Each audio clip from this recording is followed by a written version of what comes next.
03:40 a.m., Gulf of Aden. The sea is pitch black, wind scraping over the surface, waves thudding against steel. On screen, 03:40 a.m., Aden Gulf. In this darkness, sound arrives before shape. Off the stern, engines multiply, one, then many, closing like a pack. The container ship is enormous, slow to turn, built for trade, not a fight. And the attackers don't need to sink it. They only need one ladder to bite. 3 skiffs appear first, then a 4th, slicing across the water, riding their own spray. Flashlights sweep the hull, hunting for rails and seams. Distant shouts ride the wind, but the words vanish. Only urgency remains. On screen, multiple skiffs. The boats angle in tight, close enough that the ship's wake starts to shove them sideways, yet they keep coming, balancing on the edge between control and chaos. Then gunfire, warning shots into the night sky, not to hit, but to shock, to steal a second. But the ship answers immediately. The alarm screams. Deck lights flare, on, stripping the darkness of its advantage. On screen, alarm triggered. The vessel wakes up fast, doors secured, procedures executed. Along the starboard side, 1 skiff commits. Men lean forward with a coiled rope ladder, timing the throw with the rise and fall of the swell. The rope snaps in the gust, ready to fly up a steel wall that feels impossibly tall from a small boat. First question. Why choose 03:40? Why strike right before dawn, when attention is weakest and the horizon offers almost no warning? Inside the ship, boots hammer the deck. The engine note drops, deeper, heavier, like a giant inhaling. The container ship increases speed, water exploding off the bow, wake boiling behind it. Second question. Why is speeding up sometimes more dangerous than holding steady? Because speed can save you, but it also changes angles, timing, and the margin for error. The skiff surges again, trying to stay glued to the hull. That's when the defense becomes visible. A water cannon erupts, high pressure, controlled sweep, hammering the sea beside the boat and then driving into its path. Spray blooms in the floodlights, forcing the skiff offline. Razor wire glints along the rail, turning a simple climb into a slow gamble. Third question. If they get past the wire, if that ladder bites for real, what happens in the next 90 seconds? Over the next 20 minutes, we're going to decode this encounter in 3 layers. How the pirates coordinate a pre-dawn approach, how a merchant crew fights back without gunfire using alarms, speed, lights, water cannons, and barriers, and the moment a helicopter presence fractures the formation and forces a retreat. Intelligence, strategy, firepower. At this hour, the map matters as much as the gunshots. Zoom out, and you see why the Gulf of Aden keeps appearing in these stories. It's a narrow maritime corridor that connects the Red Sea to the Indian Ocean, a choke point where merchant traffic compresses into predictable lanes. On screen, a simple chart. Aden Gulf, shipping lane, high-risk zone. Day after day, container ships, tankers, and bulk carriers push through here on tight schedules with limited room to maneuver. Warning! Warning! This is one of the busiest container routes on Earth, and it's also where pirates exploit darkness, distance, and routine. Now zoom back in to the timing. Why 03:40? Because it sits inside a brutal window for human attention. The sea is still black, but the body is already tired. Eyes adjust poorly, depth perception collapses, and even a trained watch can miss low silhouettes riding the swell. Shift changes and micro-distractions stack up. Scanning screens, checking bearings, listening for engine notes that blend with wind and wake. On screen, pre-dawn window. In that pre-dawn gap, the attackers don't need invisibility. They only need to look like nothing until they are right beside you. Then there's the numbers. This isn't one boat, it's many. Around 30 attackers spread across multiple fast skiffs. That matters because swarming creates choices the defender doesn't want to make. If the ship focuses floodlights on one approach, another skiff slips into a darker angle. If the crew positions water cannons on one side, a second group probes the opposite rail. The container ship, meanwhile, is a single massive platform, fast in a straight line, but slow to turn, slow to change the geometry of an encounter. And the pirates don't need to take the ship in some cinematic sense. They don't need to sink it. They only need to reach the hull, throw a ladder, and get one team onto the deck. Once boots are on steel, the entire situation changes. Now look at the ship, itself. Its shape is both protection and vulnerability. A container ship sits high above the waterline. That height, called freeboard, can make boarding harder, but it also creates long stretches of hull with limited visibility from the bridge, especially at night. On screen, high freeboard. From a small skiff, the hull becomes a wall with seams, rails, and occasional access points. Anything that can catch a hook or a rung. Add the noise of wind and engines, and you can have seconds where the crew knows something is wrong, but can't see exactly where the threat is, or how many boats are in position. So what does a merchant crew do when the threat is fast, low, and already close? The answer is rarely gunfire. The standard defense is layered and practical. Sound the alarm to bring the ship to full readiness, flood the deck with light to remove concealment, increase speed to generate wake and deny stable contact, and deploy physical barriers. Razor wire, secured doors, controlled access points. Water cannons become force multipliers, pushing skiffs offline without escalating into a firefight. These tools don't win by destroying the attackers. They win by breaking timing, by turning a clean ladder throw into a wet, unstable, impossible climb. But right as the encounter reaches its tightest moment, something else enters the picture. A third factor. One that doesn't need to fire a single shot to change everything. Because when it arrives, the skiffs don't just hesitate, they separate. The formation fractures, and the entire attack begins to unwind. At 7 in our timeline, the attack shifts from approach to execution. The skiffs don't come in as a single wave. They split. One element moves wide, fast, noisy, obvious, designed to pull attention and floodlights. The other element stays tighter to the ship's shadow, trying to close the final meters unseen. It's a classic two-prong pressure move: distract and attach. The sea is rough enough to punish mistakes, but calm enough to run hard.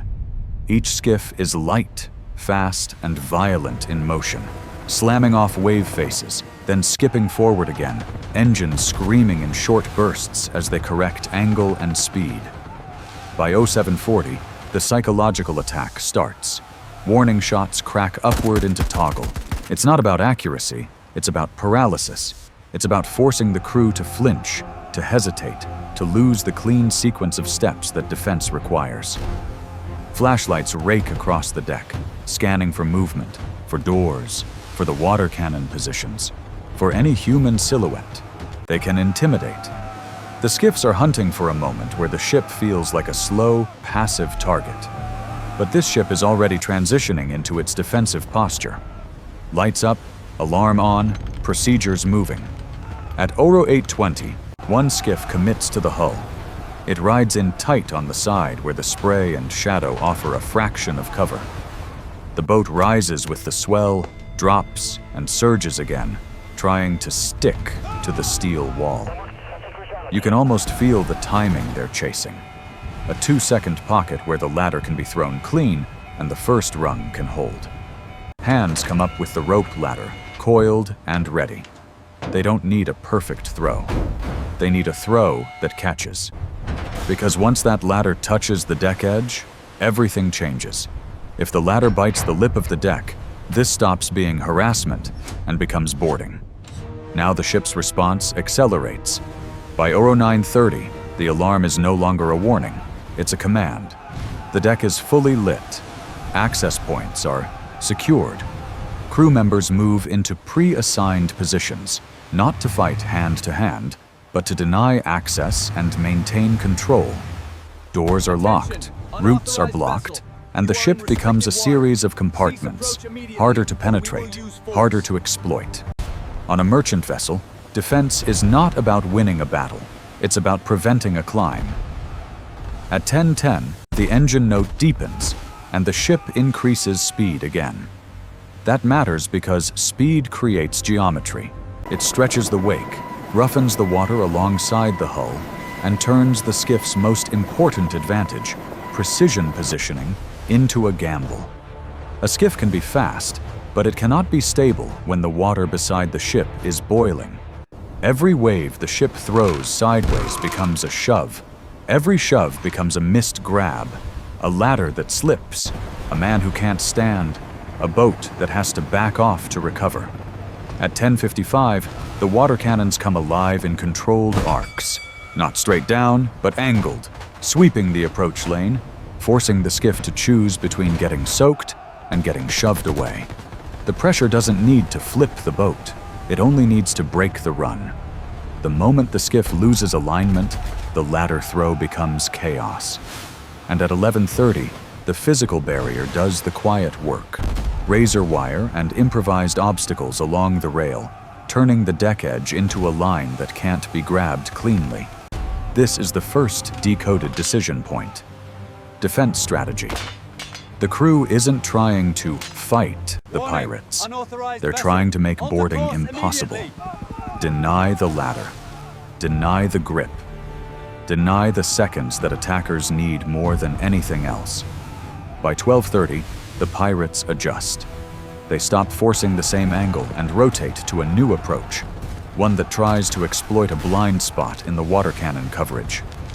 A skiff swings wider, then cuts back in, using spray and glare to mask its final meters. At 13:10, the ladder goes. The rope snaps upward, hits the hull, scrapes, and for a split second it looks like it might catch. Hooks bite for a heartbeat, then slip. Another attempt follows, closer, riskier. The skiff surges in again, trying to pin itself against the moving wall, trying to create that tiny, stable platform where a man can climb. At 13:50, the ship changes the rhythm. Not a dramatic turn, just a subtle shift in power and timing that reshapes the water. The wake thickens. The sidewash becomes harsher. The skiff starts to bounce, then yaw, then drift off the hull, as if the sea itself is pushing it away. This is the second decoded decision point.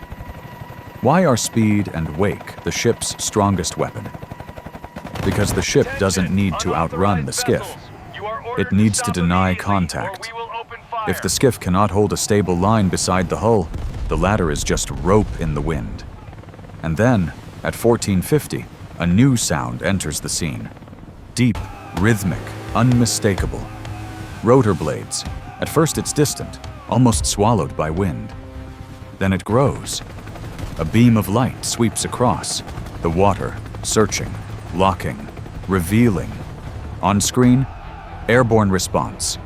The helicopter's spotlight turns the skiffs from shadows into targets, clear shapes on open sea. A loudspeaker cuts through the night with short, hard commands, brief warnings, enough to communicate one thing: you are seen and you are being tracked.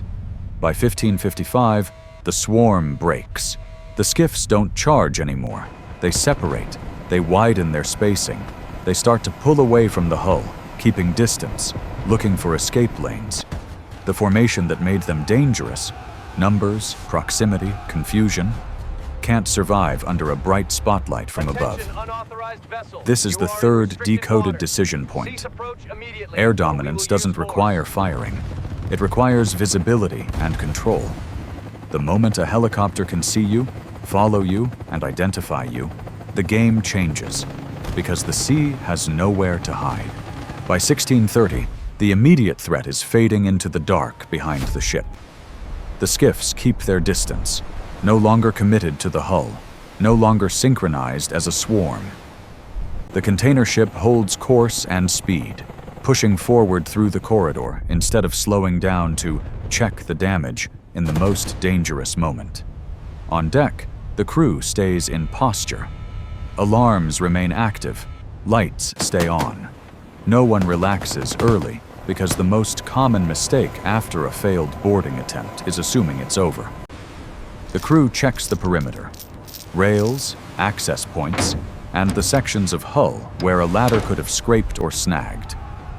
They confirm barriers are still in place. Water cannons are ready to fire again, and every door that matters stays locked. The ship doesn't celebrate, it stabilizes. Now, let's decode what actually decided this outcome. 3 lessons, 3 layers. First, intelligence and timing. 0340 was not random. It sits inside a pre-dawn blind spot where fatigue is real and visibility is at its worst.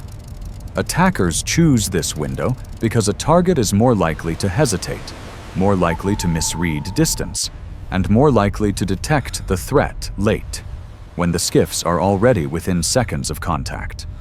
If you remember one thing from this entire encounter, remember this: the clock is part of the weapon. Second, strategy and defense. The ship didn't win by fighting. It won by denying the one thing the attackers needed: stable contact. Speed created wake. Wake created instability. Instability broke ladder timing. And water cannons punished every attempt to line up beside the hull. Add physical barriers, razor wire, and secured access, and the deck edge stops being an invitation and becomes a problem that costs time. In these encounters, time is everything. The longer boarding takes, the more likely the attackers lose momentum, lose coordination, and lose the psychological edge. Third, firepower and air presence. Their score's helicopter did not need to fire a shot to change the outcome. Its real power was visibility and control. A strong spotlight removes concealment. A loudspeaker removes ambiguity, and a hovering presence above open water removes the swarm's greatest advantage: confusion. Once the skiffs are illuminated and tracked, the attackers can't rely on darkness, and they can't maintain tight formation without exposing themselves. In other words, air dominance rewrites the rules, even when no weapons are used. So here's the critical hinge point: the moment everything pivots. Ask yourself, what is the most dangerous scenario if the helicopter never arrives? It's not a cinematic takeover. It's simpler and more realistic. A ladder catches cleanly, just once. One team gets onto the deck, and the fight becomes a different kind of crisis. A crew forced into containment, a ship forced to keep speed while managing an intruder problem, and minutes that turn into an hour. That is why the defense is built around prevention, not reaction. Because once boarding succeeds, every option becomes worse. Next episode, we'll stay in the same waters and the same tactics. Fast skiffs, night approach, the race to the hull. But this time, the pirates introduce a decoy, a deliberate distraction designed to pull the ship's defenses to the wrong side at the wrong second, just long enough for the real boarding team to hit the weak angle. If you want that breakdown, stay with the channel, and I'll see you in the next one.